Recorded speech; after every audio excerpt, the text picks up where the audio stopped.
ನಮಸ್ತೆ ವೀಕ್ಷಕರೇ, ಶಿಲ್ಪಶ್ರೀ ಕ್ರಿಯೇಷನ್ಸ್ಗೆ ಸ್ವಾಗತ. ನಾನು ಶಿಲ್ಪಾ ಸಂತೋಷ್. ಇದೇ ಮೊದಲನೇ ಬಾರಿಗೆ ನಮ್ಮ ಚಾನಲ್ನ ನೋಡ್ತಾ ಇದ್ರೆ ದಯವಿಟ್ಟು ಸಬ್ಸ್ಕ್ರೈಬ್ ಮಾಡ್ಕೊಳ್ಳಿ ಹಾಗೂ ಪಕ್ಕದಲ್ಲಿ ಕಾಣೋ ಬೆಲ್ ಐಕಾನ್ ಕೂಡ ಪ್ರೆಸ್ ಮಾಡ್ಕೊಳ್ಳಿ. ಆಗ ನಾನು ಹೊಸದಾಗಿ ಅಪ್ಲೋಡ್ ಮಾಡುವಂಥ ವಿಡಿಯೋ ನೋಟಿಫಿಕೇಷನ್ಸ್ ನಿಮಗೆ ಮೊದಲು ಬಂದು ತಲುಪುತ್ತೆ. ನಾನಿವತ್ತು 2 ಸ್ಟೆಪ್ಪಲ್ಲಿ ಒಂದು ಸಿಂಪಲ್ ಆಗಿ ಕ್ರೋಶಾ ಕುಚ್ಚು ಡಿಸೈನ್ನ ತೋರಿಸ್ತಾ ಇದ್ದೀನಿ. ಸಿಲ್ವರ್ ಕಲರ್ ಕಾಂಬಿನೇಷನ್ ಇರುವಂಥ ಸ್ಯಾರಿಗಳಿಗೆ ಸಿಲ್ವರ್ ಬೀಡ್ಸ್ಗಳನ್ನ ಯೂಸ್ ಮಾಡಿಕೊಂಡು ಒಂದು ಸಿಂಪಲ್ ಆದಂಥ ಡಿಸೈನ್ನ ಯಾವ ರೀತಿ ಮಾಡ್ಬೋದು ಅನ್ನೋದನ್ನ ಇವತ್ತಿನ ವಿಡಿಯೋದಲ್ಲಿ ನಾನು ತೋರಿಸ್ಕೊಡ್ತಾ ಇದ್ದೀನಿ.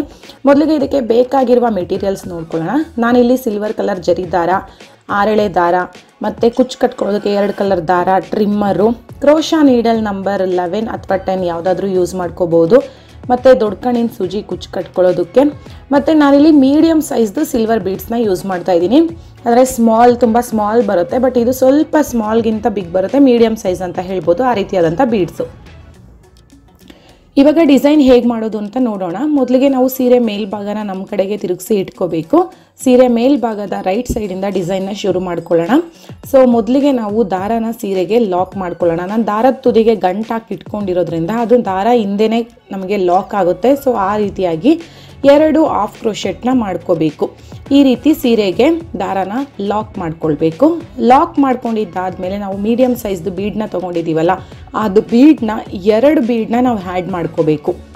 2 ಬೀಡನ್ನ ಆ್ಯಡ್ ಮಾಡಿ ಬೀಡನ್ನ ಲಾಕ್ ಮಾಡಿ ನಂತರ ಸೀರೆಗೆ ಎಲ್ಲಿಗೆ ಬರುತ್ತೆ ಅಲ್ಲಿಗೆ ಲಾಕ್ ಮಾಡ್ಕೋಬೇಕು. ನೀವು ಬಿಗ್ ಬೀಡನ್ನ ತೊಗೊಂಡ್ರೆ ನೀವು 1 ಬೀಡನ್ನ ಹಾಕ್ಕೋಬೋದು, ಬಟ್ ಮೀಡಿಯಮ್ ಸೈಜ್ ಬೀಡ್ ಈ ಥರದ ಬೀಡನ್ನ ಯೂಸ್ ಮಾಡಿದ್ರೆ ಈ ಡಿಸೈನ್ಗೆ ಚೆನ್ನಾಗಿ ಕಾಣುತ್ತೆ ಅಂದ್ಬಿಟ್ಟು ನಾನು ಈ ಬೀಡನ್ನ ಯೂಸ್ ಮಾಡಿದ್ದೀನಿ. ಈ ರೀತಿ ಬೀಡನ್ನ ಆ್ಯಡ್ ಮಾಡಿದ್ದಾದಮೇಲೆ ನಾವು 5 ಹಾಫ್ ಕ್ರೋಶೆಟ್ನ ಮಾಡಬೇಕು. ಅಂದರೆ ಬೀಡ್ ಆದಮೇಲೆ ಒಂದು ಲಾಕ್ ಅಂತ ಮಾಡ್ತೀವಿ, ಅದಾದಮೇಲೆ ಲಾಕ್ ಮಾಡಿದ್ದಾದಮೇಲೆ 4 ಹಾಫ್ ಕ್ರೋಶೆಟ್ನ ಮಾಡಬೇಕು, ಅಥವಾ ಲಾಕ್ ಅಂತ ಕೂಡ ಹೇಳ್ಬೋದು. ಟೋಟಲ್ಲಾಗಿ 5 ಬಾರಿ 5 ಹಾಫ್ ಕ್ರೋಶೆಟ್ನ ಮಾಡ್ಕೋಬೇಕು. ಹಾಫ್ ಕ್ರೋಶೆಟ್ನ ಮಾಡ್ಕೊಂಡಿದ್ದಾದಮೇಲೆ ನಾವು 8 ಚೈನ್ಗಳನ್ನ ಹಾಕ್ಕೋಬೇಕು. 5 ಹಾಫ್ ಕ್ರೋಶೆಟ್ ಬೀಡ್ ಆ್ಯಡ್ ಆದಮೇಲೆ 5 ಹಾಫ್ ಕ್ರೋಶೆಟ್ ಬರುತ್ತೆ. ಅದಾದಮೇಲೆ 8 ಚೈನ್ಗಳು ಬರುತ್ತೆ. 8 ಚೈನ್ಗಳನ್ನ ಹಾಕಿದ್ಮೇಲೆ ನೋಡಿ, ಈ ರೀತಿ ಸೀರೆಗೆ ಎಲ್ಲಿಗೆ ಬರುತ್ತೆ ಅಲ್ಲಿಗೆ ಲಾಕ್ ಮಾಡಬಾರ್ದು. ಸ್ವಲ್ಪ ಒಂದು 3 ಚೈನ್ ಹಿಂದಕ್ಕೆ ಲಾಕ್ ಮಾಡಬೇಕು, ಅಂದರೆ ಯು ಶೇಪಲ್ಲಿ ಕುತ್ಕೋಬೇಕು ಅದು. ಸೊ ಆ ರೀತಿನಲ್ಲಿ ಯು ಶೇಪಲ್ಲಿ ಲಾಕ್ ಮಾಡಬೇಕು. ಲಾಕ್ ಮಾಡಿದ್ದಾದಮೇಲೆ ಮತ್ತೆ ಅದೇ 5 ಹಾಫ್ ಕ್ರೋಶೆಟ್ಗಳು ಯು ಶೇಪಲ್ಲಿ ನಾವು ಲಾಕ್ ಮಾಡಬೇಕು. ಅಂದರೆ ನೀವು 8 ಚೈನ್ ಹಾಕಿದ್ರೆ ಅದು 8 ಚೈನ್ ಎಲ್ಲಿಗೆ ಬರುತ್ತೆ ಅಲ್ಲಿಗೆ ಲಾಕ್ ಮಾಡಬೇಡಿ. ಒಂದು 3 ಚೈನ್ ಗ್ಯಾಪ್ ಹಿಂದಕ್ಕೆ ಬರೋ ರೀತಿಯಲ್ಲಿ ಯು ಶೇಪಲ್ಲಿ ಲಾಕ್ ಮಾಡ್ಕೊಳ್ಳಿ. ಅದಾದಮೇಲೆ 5 ಹಾಫ್ ಕ್ರೋಶೆಟ್ನ ಹಾಕ್ಕೊಳ್ಳಿ. 5 ಹಾಫ್ ಕ್ರೋಶೆಟ್ ಆದಮೇಲೆ ನಾವು ಮತ್ತೆ ಬೀಡನ್ನ ಆ್ಯಡ್ ಮಾಡ್ಕೊಳ್ಬೇಕು. ಆದಷ್ಟು ಈ ರೀತಿಯಾದಂಥ ಮೀಡಿಯಮ್ ಸೈಜೇ ಬೀಡ್ ಯೂಸ್ ಮಾಡಿ, ಅದು ಚೆನ್ನಾಗಿ ಕಾಣಿಸುತ್ತೆ ಡಿಸೈನ್ಗೆ. ಅದಕ್ಕೋಸ್ಕರ 2 ಬೀಡನ್ನ ಆ್ಯಡ್ ಮಾಡ್ಕೊಳ್ಳೋಣ. 2 ಬೀಡನ್ನ ಆ್ಯಡ್ ಮಾಡಿಕೊಂಡು ಬೀಡನ್ನ ಲಾಕ್ ಮಾಡಿ ನಂತರ ಸೀರೆಗೆ ಎಲ್ಲಿಗೆ ಬರುತ್ತೆ ಅಲ್ಲಿಗೆ ಲಾಕ್ ಮಾಡಬೇಕು. ನಾವು ಬೇಸ್ ಲೈನಲ್ಲಿ ಸೀರೆನಲ್ಲಿ ರಿಂಕಲ್ಸ್ ಬರೆದಿರೋ ರೀತಿಯಲ್ಲಿ ನೀಟಾಗಿ ನೋಡಿ ಮಾಡ್ಕೋಬೇಕು. ಬೀಡ್ ಆ್ಯಡ್ ಆದಮೇಲೂ ಕೂಡ 5 ಹಾಫ್ ಕ್ರೋಶೆಟ್ನ ಮಾಡ್ಕೋಬೇಕು.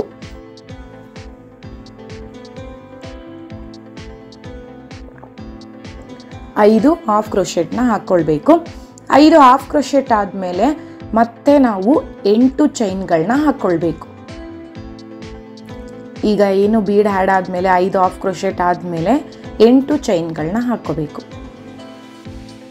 8 ಚೈನ್ಗಳನ್ನ ಹಾಕಿಬಿಟ್ಟು ಮತ್ತೆ ಅದನ್ನು ಸೇಮ್ ನೀವು ಏನು ಈಗ ಹಿಂದೆ ಯು ಶೇಪಲ್ಲಿ ನಾವು ಲಾಕ್ ಮಾಡೋದ್ವಿ ಅಲ್ಲ, ಅದೇ ರೀತಿ ಯು ಶೇಪಲ್ಲಿ ನಾವು ಲಾಕ್ ಮಾಡ್ಕೊಳ್ಬೇಕು. ಮತ್ತು ನೋಡ್ಕೊಳ್ಳಿ, ನೀವು ಫಸ್ಟ್ ಒನ್ ಈಗ ಏನು ಯು ಶೇಪಲ್ಲಿ ಲಾಕ್ ಮಾಡಿದಾಗ ಏನು ಸ್ಪೇಸ್ ಗ್ಯಾಪ್ ಕೊಟ್ಟಿದ್ದೀರಲ್ಲ, ಆ ಗ್ಯಾಪ್ನ ಒಂದು ಅಂದಾಜಲ್ಲಿ ನಾವು ಅಷ್ಟೇ ಗ್ಯಾಪ್ನ ಕೊಡೋ ಥರನೇ ಮಾಡ್ಕೊಂಡು ಹೋಗಬೇಕು. ಏಕೆ ಅಂದರೆ ನೆಕ್ಸ್ಟ್ ಸ್ಟೆಪ್ಪಲ್ಲಿ ಆರ್ಚ್ಗಳು ಬರುತ್ತೆ. ನೀವು ಒಂದು ದೊಡ್ಡದು ಒಂದು ಚಿಕ್ಕ ಗ್ಯಾಪ್ ಈ ರೀತಿನಲ್ಲಿ ಮಾಡಿಕೊಂಡ್ರೆ ಆರ್ಚ್ ಕೂಡ ಅಷ್ಟೇ ನಮಗೊಂದು ದೊಡ್ಡದು ಚಿಕ್ಕದು ಈ ರೀತಿನಲ್ಲಿ ಬರುತ್ತೆ. ಸೊ ಆದಷ್ಟು ಹೆಚ್ಚು ಕಡಿಮೆ 1 ಪಾಯಿಂಟ್ ಹೆಚ್ಚು ಕಡಿಮೆ ಆಗುತ್ತೆ, ಇಲ್ಲ ಅಂತ ಹೇಳಲ್ಲ, ಬಟ್ ಆದಷ್ಟು ಒಂದೇ ಸಮ ಬರೋ ರೀತಿಯಲ್ಲಿ ನಾವು ಟ್ರೈ ಮಾಡಿ ಮಾಡ್ಕೋಬೇಕು. ಅದಾದಮೇಲೆ ಮತ್ತೆ 5 ಹಾಫ್ ಕ್ರೋಶೆಟ್ ಆಗಿದೆ. ಅದಾದಮೇಲೆ ಮತ್ತೆ ಬೀಡನ್ನ ಆ್ಯಡ್ ಮಾಡ್ಕೋಬೇಕು. 2 ಬೀಡನ್ನ ಆ್ಯಡ್ ಮಾಡಿಬಿಟ್ಟು ಬೀಡನ್ನ ಲಾಕ್ ಮಾಡಿಬಿಟ್ಟು ಮತ್ತೆ 5 ಹಾಫ್ ಕ್ರೋಶೆಟ್ನ ಮಾಡ್ಕೊಳ್ಬೇಕು. ಸೊ ಇದೇ ರೀತಿ ನಾವು ಕಂಟಿನ್ಯೂ ಮಾಡ್ಕೊಂಡು ಹೋಗಬೇಕು. ನಾನು ಯು ಶೇಪಲ್ಲಿ ನಾನು ಏನು ಲಾಕ್ ಮಾಡೋಕ್ಕೆ ಹೇಳಿದ್ನಲ್ಲ, ಅದನ್ನು ಮಾತ್ರ ನೀವು ನೋಡಿಕೊಂಡು ಅಂದಾಜಲ್ಲಿ ಲಾಕ್ ಮಾಡಿ. ಸ್ಪೇಸ್ ನೋಡಿ ನಂದು ಒಂದೇ ಸಮ ಕಾಣಿಸ್ತಾ ಇದೆ, ಆ ರೀತಿಯಲ್ಲಿ ಒಂದೇ ಸಮ ಬರೋ ರೀತಿಯಲ್ಲಿ ನೀವು ಮಾಡ್ಕೋಬೇಕು. ಸೊ ಇದು ನಮಗೆ ಬೇಸ್ ಲೈನ್ ಅಂದರೆ ಫಸ್ಟ್ ಸ್ಟೆಪ್ ಬಂದು ಈ ರೀತಿನಲ್ಲಿ ಬರುತ್ತೆ ನಿಮಗೆ. ಸೊ ಇದೇ ರೀತಿ ನಾವು ಸ್ಯಾರಿ ಪೂರ್ತಿ ಕಂಟಿನ್ಯೂ ಮಾಡ್ಕೊಂಡು ಹೋಗಬೇಕು. ಫಸ್ಟ್ ಸ್ಟೆಪ್ಪು ರಿಂಕಲ್ಸ್ ಬರ್ದಿರೋ ರೀತಿನಲ್ಲಿ ನೀವು ನೀಟಾಗಿ ನೋಡಿ ಮಾಡ್ಕೊಳ್ಳಿ. ಈ ಡಿಸೈನ್ನ ರಿಂಕಲ್ಸ್ನ ಆದಷ್ಟು ನೀವು ಅವಾಯ್ಡ್ ಮಾಡಿ ಮಾಡ್ಕೋಬೇಕು. ಸೊ ಇವಾಗ ನಾನು ಫಸ್ಟ್ ಸ್ಟೆಪ್ಪು ಕಂಪ್ಲೀಟ್ ಮಾಡ್ಕೊಂಡಿದ್ದಾಗಿದೆ. ಇವಾಗ ಸೆಕೆಂಡ್ ಸ್ಟೆಪ್ನ ಶುರು ಮಾಡೋಣ. ಸೇಮ್ ಕಲರ್ ದಾರದಿಂದನೇ ಸೆಕೆಂಡ್ ಸ್ಟೆಪ್ ಕೂಡ ನಾನು ಮಾಡ್ತಾ ಇದ್ದೀನಿ ಇಲ್ಲಿ. ಸೊ ಈಸಿ ಆಗಿದೆ, ಏನಿಲ್ಲ. ಫಸ್ಟ್ ಸ್ಟೆಪ್ ಸ್ವಲ್ಪ ನೀವು ಕರೆಕ್ಟಾಗಿ ಮಾಡ್ಕೊಂಬಿಟ್ರೆ ಸೆಕೆಂಡ್ ಸ್ಟೆಪ್ ನಿಮ್ಗೆ ಈಸಿ ಆಗಿರುತ್ತೆ. ಈಗ ಸೇಮ್ ನಾವು ದಾರಾನ ಲಾಕ್ ಮಾಡ್ಕೊಳ್ಳೋಣ. ಸೀರೆಗೆ ನೀವು ದಾರದ ತುದಿಗೆ ಗಂಟು ಹಾಕಿಟ್ಕೊಂಡ್ರೆ ನೋಡಿ ಈ ರೀತಿ ನಿಮಗೆ ಬ್ಯಾಕ್ ಸೈಡಲ್ಲಿ ಆ ಗಂಟು ಕೂತ್ಕೊಂಡು ಲಾಕ್ ಆಗಿಬಿಡುತ್ತೆ. ಲಾಕ್ ಮಾಡೋದಾದಮೇಲೆ ನೀವು ಫಸ್ಟ್ ಸ್ಟೆಪ್ಪಲ್ಲಿ ಏನು 2 ಲಾಕ್ ಮಾಡಿರ್ತೀರಲ್ಲ ಆ 2 ಲಾಕ್ ಮಧ್ಯಕ್ಕೆ ಮತ್ತೆ ಒಂದು ಹಾಫ್ ಕ್ರೋಶೆಟ್ನ ಮಾಡ್ಕೊಳ್ಳೋಣ. ಮಾಡ್ಕೊಂಡಿದ್ದಾದಮೇಲೆ ಬೀಡ್ ಕೆಳಗಡೆಗೆ 3 ಚೈನ್ಗಳನ್ನ ಹಾಕ್ಕೊಳ್ಬೇಕು. ನೀವು ಇದೇ ರೀತಿಯಾದಂಥ ಮೀಡಿಯಮ್ ಸೈಜ್ ಬೀಡನ್ನ ಯೂಸ್ ಮಾಡಿದ್ರೆ ನೋಡಿ ನಿಮಗೆ 3 ಚೈನ್ ಹಾಕಬೇಕಾ 4 ಚೈನ್ ಹಾಕಬೇಕಾ ನೋಡ್ಕೊಳ್ಳಿ.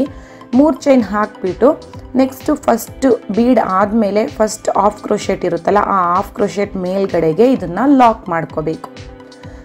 ಲಾಕ್ ಮಾಡಿದ್ದಾದಮೇಲೆ ನಾವು 8 ಚೈನ್ ಗ್ಯಾಪ್ ಇರುತ್ತಲ್ಲ ಆ ಗ್ಯಾಪ್ ಒಳಗಡೆಗೆ ಟ್ರಿಪಲ್ ಕ್ರೋಶೆಟ್ನ ಮಾಡ್ತಾ ಹೋಗಬೇಕು. ಡಬಲ್ ಕ್ರೋಶೆಟ್ ಅಲ್ಲ, ಇಲ್ಲಿ ನಾನು ಟ್ರಿಪಲ್ ಕ್ರೋಶೆಟ್ ಮಾಡ್ತಾ ಇದ್ದೀನಿ. ಇದೇ ರೀತಿನಲ್ಲಿ ಟ್ರಿಪಲ್ ಕ್ರೋಶೆಟ್ಟು ನಾವು ಸ್ಟಾರ್ಟಿಂಗಲ್ಲಿ 8 ಕಂಬಗಳನ್ನ ಮಾಡ್ಕೋಬೇಕು. 8 ಟ್ರಿಪಲ್ ಕ್ರೋಶೆಟ್ನ ಮಾಡ್ಕೋಬೇಕು. ನೀಡಲ್ ಮೇಲೆ 2 ಬಾರಿ ದಾರ ಸುತ್ಕೋಬೇಕು. ದಾರ ಸುತ್ಕೊಂಡು ಅದೇನು ನಿಮಗೆ ಗೊತ್ತಲ್ಲ 2 ಬಾರಿ ದಾರ ಎತ್ಕೊಂಡು ಇದು ಮಾಡ್ಕೋಬೇಕು. ಸಾರಿ, ಇವಾಗ 8 ಕಂಬ ಆದಮೇಲೆ ನಾನೊಂದು ಬೀಡನ್ನ ಆ್ಯಡ್ ಮಾಡ್ಕೊಳ್ತಾ ಇದ್ದೀನಿ. ಬೀಡ್ ಆ್ಯಡ್ ಆದಮೇಲೆ ಮತ್ತೆ 4 ಕಂಬಗಳನ್ನ ಮಾಡ್ಕೋಬೇಕು. ನೀಡಲ್ ಮೇಲೆ 2 ಬಾರಿ ದಾರ ಸುತ್ಕೊಳ್ಳಿ. 8 ಚೈನ್ ಗ್ಯಾಪ್ ಒಳಗಡೆಯಿಂದ ದಾರ ಮೇಲಕ್ಕೆ ಎತ್ಕೊಂಡು 2ರಲ್ಲಿ 1 2ರಲ್ಲಿ 1 2ರಲ್ಲಿ 1 ಈ ರೀತಿ 3 ಬಾರಿ ನಾವು ದಾರಾನ ಮೇಲಕ್ಕೆ ಎತ್ಕೊಳ್ಳೋದು ಟ್ರಿಪಲ್ ಕ್ರೋಶೆಟ್ ಆಗುತ್ತೆ. ಸ್ಟಾರ್ಟಿಂಗು 8 ಕಂಬಗಳನ್ನ ಮಾಡಿಕೊಂಡು ಒಂದು ಬೀಡನ್ನ ಆ್ಯಡ್ ಮಾಡ್ಕೊಂಡಿದ್ದೀನಿ. ಸೇಮ್ ಮೀಡಿಯಮ್ ಸೈಜ್ ಬೀಡ್ ಏನು ತೊಗೊಂಡಿದ್ವಿ ಅದೇ ಬೀಡೇ ನಾನು ಇಲ್ಲಿ ಯೂಸ್ ಮಾಡ್ತಾ ಇರೋದು. ಒಂದೇ ರೀತಿಯಾದಂಥ ಬೀಡನ್ನ ನಾನು ಯೂಸ್ ಮಾಡ್ಕೊಳ್ತಾ ಇದ್ದೀನಿ. ಇವಾಗ 4 ಕಂಬ ಆದಮೇಲೆ ಒಂದು ಬೀಡನ್ನ ಆ್ಯಡ್ ಮಾಡ್ಕೋಬೇಕು. ಸ್ಟಾರ್ಟಿಂಗು 8 ಕಂಬ ಆದಮೇಲೆ ಒಂದು ಬೀಡನ್ನ ಆ್ಯಡ್ ಮಾಡ್ಕೊಂಡಿದ್ದೆ. ಅದಾದಮೇಲೆ 4 ಕಂಬ ಆದಮೇಲೆ ಒಂದು ಬೀಡನ್ನ ಆ್ಯಡ್ ಮಾಡ್ಕೋಬೇಕು. ಬೀಡನ್ನ ಆ್ಯಡ್ ಮಾಡಿಬಿಟ್ಟು ಮತ್ತೆ ನಾವು ಕಂಬಗಳನ್ನ ಮಾಡ್ಕೊತಾ ಹೋಗಬೇಕು. ಟ್ರಿಪಲ್ ಕ್ರೋಶೆಟ್ ಮಾಡ್ಕೊತಾ ಹೋಗಬೇಕು. ಇಲ್ಲೂ ಅಷ್ಟೇ ನಾವು 4 ಕಂಬ ಆದಮೇಲೆ ಒಂದು ಬೀಡನ್ನ ಆ್ಯಡ್ ಮಾಡ್ಕೋಬೇಕು. 4 ಟ್ರಿಪಲ್ ಕ್ರೋಶೆಟ್ ಆದಮೇಲೆ ಒಂದು ಬೀಡನ್ನ ಆ್ಯಡ್ ಮಾಡ್ಕೋಬೇಕು. ಸ್ಟಾರ್ಟಿಂಗ್ ಮಾತ್ರ 8 ಕಂಬಗಳಾದಮೇಲೆ ನಾನು ಬೀಡನ್ನ ಆ್ಯಡ್ ಮಾಡಿದ್ದೀನಿ. ನೀವು ಸ್ಟಾರ್ಟಿಂಗ್ ಕೂಡ 4 ಕಂಬ ಆದಮೇಲೆ ಒಂದೊಂದು ಬೀಡನ್ನ ಆ್ಯಡ್ ಮಾಡ್ಕೊಂಡು ಹೋಗ್ಬೋದು. ಬಟ್ ನಾನು ಯಾಕೆ ಮಾಡಿಲ್ಲ ಅಂದರೆ ನಮಗೆ ಆರ್ಚ್ ಅಕ್ಕಪಕ್ಕ ಕುಚ್ಚುಗಳು ಬರುತ್ತೆ. ಆ ಕುಚ್ಚುಗಳು ಬರೋದ್ರಿಂದ ಬೀಡನ್ನ ಹಾಕೋ ಅವಶ್ಯಕತೆ ಏನಿಲ್ಲ, ಆ ಬೀಡು ಕಾಣಿಸೋದಿಲ್ಲ ಅನ್ನೋ ಒಂದು ಇದಕ್ಕೆ ನಾನು ಜಸ್ಟ್ 3 ಬೀಡನ್ನ ಯೂಸ್ ಮಾಡಿದ್ರೆ ಚೆನ್ನಾಗಿ ಕಾಣಿಸುತ್ತೆ. ಯಾಕೆಂದ್ರೆ ಡಿಫ್ರೆಂಟಾಗಿರಬೇಕು, ಎಲ್ಲದೂ ಒಂದೇ ರೀತಿ 4 ಕಂಬ ಆದಮೇಲೆ 4 ಕಂಬ ಈ ರೀತಿ ಮಾಡ್ಕೊಂಡು ಹೋಗಿರ್ತೀವಿ. ಬಟ್ ಇದು ಒಂದು ಸ್ವಲ್ಪ ಡಿಫ್ರೆಂಟ್ ಅನಿಸುತ್ತೆ ಅಂದ್ಬಿಟ್ಟು ನಾನು ಸ್ಟಾರ್ಟಿಂಗು ಮತ್ತು ಎಂಡಿಂಗು ಇಲ್ಲೂ ಕೂಡ ಅಷ್ಟೇ ನೋಡಿ. ಇವಾಗ ಎಂಡಿಂಗು 8 ಕಂಬಗಳನ್ನ ಮಾಡ್ಕೊಳ್ತಾ ಇದ್ದೀನಿ. 3 ಬೀಡನ್ನ ಮಾತ್ರ ಆ್ಯಡ್ ಮಾಡ್ಕೊಂಡಿದ್ದೀನಿ ಮಿಡಲಲ್ಲಿ. 8 ಕಂಬ ಆದಮೇಲೆ ಒಂದು ಬೀಡನ್ನ ಹಾಕಿಬಿಟ್ಟು 4 ಕಂಬ ಆದಮೇಲೆ ಒಂದೊಂದು ಬೀಡ್ ಹಾಕ್ಬಿಟ್ಟು ಆಮೇಲೆ 8 ಕಂಬಗಳನ್ನ ಹಾಕಿದ್ದೀನಿ. ಇವಾಗ ನೋಡಿ ಲಾಸ್ಟ್ ಏನು 5ನೇದು ಹಾಫ್ ಕ್ರೋಶೆಟ್ ಇರುತ್ತಲ್ಲ ಅದ್ರ ಮೇಲೆ ನಾವು ಲಾಕ್ ಮಾಡ್ಕೋಬೇಕು. ಲಾಕ್ ಮಾಡಿದ್ದಾದಮೇಲೆ ಬೀಡ್ ಕೆಳಗಡೆಗೆ 3 ಚೈನ್ ಹಾಕಬೇಕು. 3 ಚೈನ್ ಹಾಕಿಬಿಟ್ಟು ಬೀಡ್ ಆದಮೇಲೆ ಸ್ಟಾರ್ಟಿಂಗು ಏನು ಹಾಫ್ ಕ್ರೋಶೆಟ್ ಇರುತ್ತೆ ಅದ್ರ ಮೇಲೆ ಲಾಕ್ ಮಾಡಬೇಕು. ನಿಮಗೆ ಈ ರೀತಿನಲ್ಲಿ ಆರ್ಚು ಬರುತ್ತೆ, ತುಂಬ ದೊಡ್ಡನಾಗಿ ಬರುತ್ತೆ ಆರ್ಚು. ಏಕೆಂದರೆ ನಾವು 8 ಚೈನ್ ಒಳಗಡೆಗೆ ಟೋಟಲ್ ಆಗಿ 24 ಕಂಬಗಳನ್ನ ನಾನು ಮಾಡ್ಕೊಂಡಿದ್ದೀನಿ. ಹಾಗಾಗಿ ನಿಮಗೆ ಆರ್ಚ್ ಕೂಡ ನೋಡಿ ರೌಂಡ್ ಶೇಪಲ್ಲಿ ದೊಡ್ಡದಾಗಿ, ಅದರಲ್ಲೂ ಟ್ರಿಪಲ್ ಕ್ರೋಶೆಟ್ ಮಾಡಿರೋದ್ರಿಂದ ಅಂತೂ ಆರ್ಚ್ ಇನ್ನೂ ದೊಡ್ಡನಾಗಿ ನಿಮಗೆ ಕಾಣಿಸುತ್ತೆ. ಸೊ ನೋಡಿ ನಾನಿಲ್ಲಿ ನೀವು ಬೇಕಂದರೆ 4 ಕಂಬ ಆದಮೇಲೆ ಒಂದೊಂದು ಬೀಡನ್ನ ಹಾಕಿದ್ರೆ 5 ಬೀಡ್ಗಳು ಬರುತ್ತೆ ನಿಮಗೆ. ಬಟ್ ನನಗೆ ಇದೊಂಥರ ಡಿಫ್ರೆಂಟ್ ಡಿಸೈನ್ ಥರ ಅನಿಸುತ್ತೆ. ಏಕೆಂದರೆ ನಾವು ಫಸ್ಟ್ ಸ್ಟೆಪ್ಪಲ್ಲಿ 2 ಬೀಡನ್ನ ಹಾಕಿದ್ದೀವಲ್ಲ, ನೀವು ಮತ್ತೆ 4 ಕಂಬ ಆದಮೇಲೆ ಒಂದು ಬೀಡ ಹಾಕಿಬಿಟ್ರೆ ಹೆವಿ ಅನಿಸ್ಬಿಡುತ್ತೆ ಬೀಡ್ಗಳು.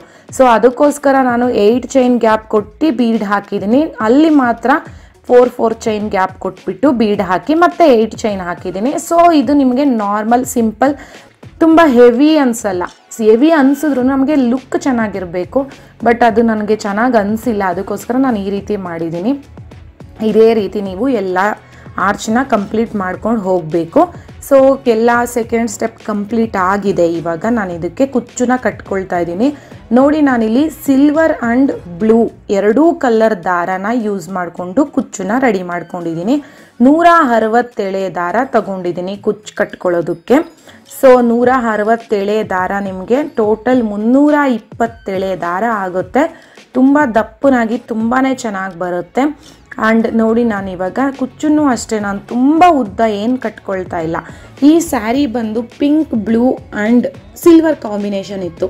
ಸೊ ಹಾಗಾಗಿ ಸಿಲ್ವರ್ ಆ್ಯಂಡ್ ಬ್ಲೂ ಎರಡೂ ಮಿಕ್ಸ್ ಮಾಡಿ ಕುಚ್ಚನ್ನ ಕಟ್ಕೊಂಡ್ರೆ ಚೆನ್ನಾಗಿ ಅನಿಸುತ್ತೆ, ಡಬಲ್ ಕಲರ್ ಕುಚ್ಚುಗಳು ಅಂತ ಅನ್ನಿಸ್ತು. ನಾನು ಅದಕ್ಕೋಸ್ಕರ ಎರಡೂ ಕಲರ್ ದಾರನ ಒಟ್ಟಿಗೆ ಸುತ್ತಕೊಂಡು ದಾರದಿಂದ ಕುಚ್ಚನ್ನ ಕಟ್ಕೋತಾ ಇದ್ದೀನಿ. ಮತ್ತು ಇಲ್ಲಿ ನಾವು ಸ್ಯಾರಿನಲ್ಲಿ ಎಲ್ಲೂ ಗೋಲ್ಡ್ ಕಾಂಬಿನೇಷನ್ ಇಲ್ಲದಿರೋದ್ರಿಂದ ಜರಿ ದಾರನೂ ಕೂಡ ನಾನು ಸಿಲ್ವರ್ ಕಲರ್ದೇ ಯೂಸ್ ಮಾಡ್ತಾ ಇದ್ದೀನಿ. ಸಿಲ್ವರ್ ಆ್ಯಂಡ್ ಗೋಲ್ಡ್ ಕಾಂಬಿನೇಷನ್ ಇದ್ದರೆ ನೀವು ಬೇಕಾದ್ರೆ ಜರಿ ದಾರ ಗೋಲ್ಡ್ ಯೂಸ್ ಮಾಡ್ಬೋದಾಗಿತ್ತು. ಬಟ್ ಗೋಲ್ಡ್ ಕಾಂಬಿನೇಷನ್ನೇ ಇಲ್ಲಿ ಇಲ್ಲದಿರೋದ್ರಿಂದ ಗೋಲ್ಡ್ ಜರಿ ದಾರ ಚೆನ್ನಾಗಿ ಅನಿಸೋಲ್ಲ ಅಂದ್ಬಿಟ್ಟು ನಾನು ಸಿಲ್ವರ್ ಜರಿ ದಾರದಿಂದ ಕುಚ್ಚನ್ನ ಕಟ್ಕೊಳ್ತಾ ಇದ್ದೀನಿ. ಸೊ ಮತ್ತೆ ನೋಡಿ, ನಾನು ಇವಾಗ ಕುಚ್ಚುಗಳನ್ನೂ ಅಷ್ಟೇ ತುಂಬ ಉದ್ದ ಏನು ಬೇಡ, ನಿಮಗೆ ಸ್ವಲ್ಪ ನಾನು ಶಾರ್ಟಾಗೆ ಕುಚ್ಚನ್ನ ಕಟ್ಕೊಂಡಿದ್ದೀನಿ. ಏಕೆಂದರೆ ಬೀಡ್ ಕೆಳಗಡೆ ಕುಚ್ಚು ಬರೋದ್ರಿಂದ ನಿಮಗೆ ಅದು ಉದ್ದ ಅನಿಸೋದಿಲ್ಲ. ಆರ್ಚ್ ಲೆವೆಲ್ಲಿಗೆ ನಾನು ಕುಚ್ಚುಗಳನ್ನ ಕಟ್ಕೊಂಡಿದ್ದೀನಿ. ಸೊ ಅದೇ ರೀತಿಯಲ್ಲಿ ಎಲ್ಲ ಕುಚ್ಚು, ಏಕೆಂದರೆ ನಾನು ಎರಡೂ ಕಲರ್ ಕಾಂಬಿನೇಷನ್ ಮಿಕ್ಸ್ ಮಾಡಿರೋದ್ರಿಂದ ಎಲ್ಲ ಕುಚ್ಚು ಒಂದೇ ಥರನೇ ಕಟ್ಕೊಂಡು ಹೋಗಿದ್ದೀನಿ. ನೀವು ಬೇಕಾದರೆ ಕಲರ್ ಕಾಂಬಿನೇಷನ್ ಬೇರೆ ಇದ್ದು ನೀವು ಒಂದೊಂದೇ ಕಲರಲ್ಲಿ ಕುಚ್ಚುಗಳನ್ನ ಕಟ್ಕೊಂಡ್ರೆ ಅದೊಂದು ಇದೊಂದು ಕಟ್ಕೋಬೋದು. ಬಟ್ ಮಲ್ಟಿ ಕಲರ್ ಕುಚ್ಚು ಕಟ್ಕೊಂಡಾಗ ಅದೊಂಥರ ಲುಕ್ ನಿಮಗೆ ಬೇರೆ ಥರ ಕೊಡುತ್ತೆ. ಬಟ್ ಅಲ್ಲಿ ನೋಡಿ, ನಿಮಗೆ ಬ್ಲೂ ಆ್ಯಂಡ್ ಸಿಲ್ವರ್ ಕಾಂಬಿನೇಷನಲ್ಲಿ ಪಿಂಕ್ ಆರ್ಚ್ ಬಂದಿರೋದು ತುಂಬ ಚೆನ್ನಾಗಿ ಅನ್ನಿಸ್ತು. ನನಗಂತೂ ಪರ್ಸ್ನಲಿ ಅದು ತುಂಬಾ ಇಷ್ಟ ಆಯಿತು. ಸಿಂಪಲ್ಲಾಗಿ ಒಂಥರ ಹೆವಿ ಲುಕ್ನ ಕೊಡ್ತಾಯಿತ್ತು, ಒಂಥರ ಲುಕ್ ತುಂಬಾ ಚೆನ್ನಾಗಿತ್ತು. ಸೊ ನನಗಂತೂ ತುಂಬಾ ಇಷ್ಟ ಆಯಿತು. ನೀವು ಕೂಡ ಟ್ರೈ ಮಾಡಿ ನೋಡಿ. ಈ ಥರ ಸಿಲ್ವರ್ ಕಲರ್ ಕಾಂಬಿನೇಷನ್ ಇದ್ದು ಈ ರೀತಿಯಾದಂಥ ಮೀಡಿಯಮ್ ಸೈಜ್ನ ಬೀಡನ್ನ ಯೂಸ್ ಮಾಡ್ಕೊಳ್ಳಿ. ಮತ್ತು ಈ ರೀತಿಯಾಗಿ ಡಬಲ್ ಕಲರಲ್ಲಿ ಕುಚ್ಚನ್ನ ಕಟ್ಟಿ ನೋಡಿ, ತುಂಬ ಚೆನ್ನಾಗಿ ಬರುತ್ತೆ. ನಿಮಗೂ ಕೂಡ ಇಷ್ಟ ಆಗುತ್ತೆ ಅಂತ ಅಂದ್ಕೊಂಡಿದ್ದೀನಿ. ಈ ಡಿಸೈನು ನಿಮಗೆ ಇಷ್ಟ ಆಗಿದರೆ ದಯವಿಟ್ಟು ಲೈಕ್ ಮಾಡಿ, ಆದಷ್ಟು ನಿಮ್ಮ ಫ್ಯಾಮಿಲಿ ಫ್ರೆಂಡ್ಸ್ ಜೊತೆಗೂ ಕೂಡ ಶೇರ್ ಮಾಡ್ಕೊಳ್ಳಿ. ಮತ್ತು ಡಿಸೈನ್ ಹೇಗಿತ್ತು ಅನ್ನೋದನ್ನ ಕಮೆಂಟ್ ಮಾಡಲು ಕೂಡ ಮರಿಬೇಡಿ. ಮತ್ತು ಇದೇ ಮೊದಲನೇ ಬಾರಿಗೆ ನಮ್ಮ ಚಾನಲ್ನ ನೋಡ್ತಾ ಇದ್ದರೆ ದಯವಿಟ್ಟು ಸಬ್ಸ್ಕ್ರೈಬ್ ಮಾಡ್ಕೊಳ್ಳಿ. ಹಾಗೂ ಪಕ್ಕದಲ್ಲಿ ಕಾಣೋ ಬೆಲ್ಲೈಕನ್ ಕೂಡ ಪ್ರೆಸ್ ಮಾಡ್ಕೊಳ್ಳಿ. ಆಗ ನಾನು ಹೊಸದಾಗಿ ಅಪ್ಲೋಡ್ ಮಾಡುವಂಥ ವಿಡಿಯೋ ನೋಟಿಫಿಕೇಷನ್ಸ್ ನಿಮಗೆ ಮೊದಲು ಬಂದು ತಲುಪುತ್ತೆ. ಮತ್ತು ನಿಮಗೆ ಏನಾದರೂ ಯಾವುದಾದ್ರೂ ಡಿಸೈನ್ಸ್ನ ನಾನು ಮಾಡಿ ತೋರಿಸ್ಬೇಕು ಅಂದರೆ ರಿಕ್ವೆಸ್ಟ್ ಮಾಡಿ ಕಮೆಂಟ್ ಮಾಡಿ, ನಾನು ಆ ಡಿಸೈನ್ನ ಕೂಡ ನಿಮಗೆ ಮಾಡಿ ಅಪ್ಲೋಡ್ ಮಾಡ್ತೀನಿ. ಮತ್ತು ಈ ವಿಡಿಯೋನ ನೋಡಿದ್ದಕ್ಕಾಗಿ ತುಂಬ ಧನ್ಯವಾದಗಳು ವೀಕ್ಷಕರೇ.